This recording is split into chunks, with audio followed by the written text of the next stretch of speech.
News मध्ये आपलं स्वागत। आता आपण कल्याण मधल्या नेतिवली गावातल्या नेतिवली पाण्याच्या टाकीजवळ आलेलो आहोत आपण। कल्याण शिळफाटा रस्त्यावर असणारं हे नेतिवली गाव आहे आणि इथे ही अशी पाण्याची टाकी आहे महापालिकेची। संपूर्ण आजूबाजूच्या परिसराला जिथनं पाणी पुरवठा होतो।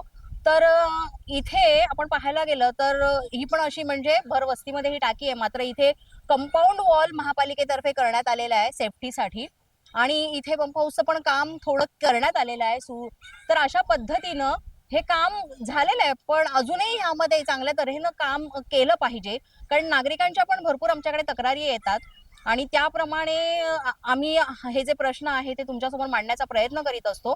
महापालिकेचे पाणी पुरवठा अधिकारी त्यांच्याशी पण आम्ही संवाद साधला, तर म्हणजे त्यांचंही म्हणणं होतं, त्यांच्या कर्मचाऱ्यांचं म्हणणं होतं की आम्ही जे काम करतोय ते सुद्धा आपण दाखवायला पाहिजे, ते दाखवलं जात नाही। तर मुळातच ही थोडीशी वर आहे पाण्याची टाकी, कारण थोडासा डोंगरवजा भाग आहे हा। मात्र इथे अशा पद्धतीने हे चांगलं केलेलं आहे महापालिकेने की कंपाऊंड वॉल पूर्णपणे लावण्यात आलेली आहे। मात्र पाण्याची टाकी जर आपण पाहिली तर तिची सुद्धा अवस्था जशी पाहिजे तशी नाहीये, कारण जिना जर पाहिला आपण तर तो जिना आणि जे तिकडे पाईप्स आहेत किंवा एकूणच प्लास्टर आपण पाहायला गेलं तर ते सुद्धा खूप वाईट अवस्थेमध्ये आहे।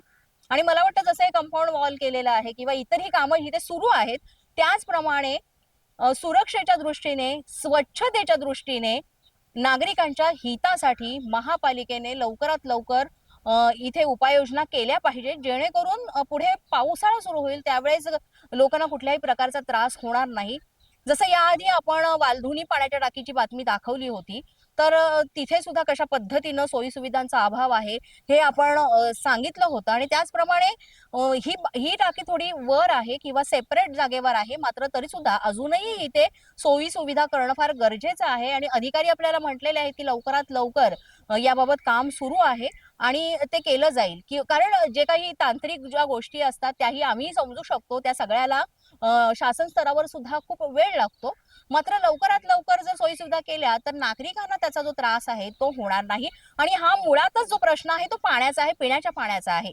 त्यामुळे स्वच्छ पाणी देणं आणि सुरक्षित पाणी देणं हे फार गरजेचं आहे। पोलीस माझा न्यूजच्या बातमीपत्रात आज इतकंच। तुम्हाला आमचं बातमीपत्र कसं वाटतंय याबाबत अवश्य अभिप्राय कळवा। यासाठी पोलीस माझा न्यूजचे युट्यूब चॅनल सबस्क्राईब करा, तसंच आमचं फेसबुक, इंस्टाग्राम आणि ट्विटर अकाउंट फॉलो करा। अधिक माहितीसाठी आमच्या www.policemazhanews.com या वेबसाईटला भेट द्या। आमचे अधिकृत प्रतिनिधी व्हायचं असेल तर स्क्रीनवर दिलेल्या क्रमांकांवर आजच संपर्क साधा। आजच्या बातमीपत्रात इतकंच। पुन्हा भेटूया पुढील बातमीपत्रात, तोपर्यंत पाहत रहा पोलीस माझा न्यूज।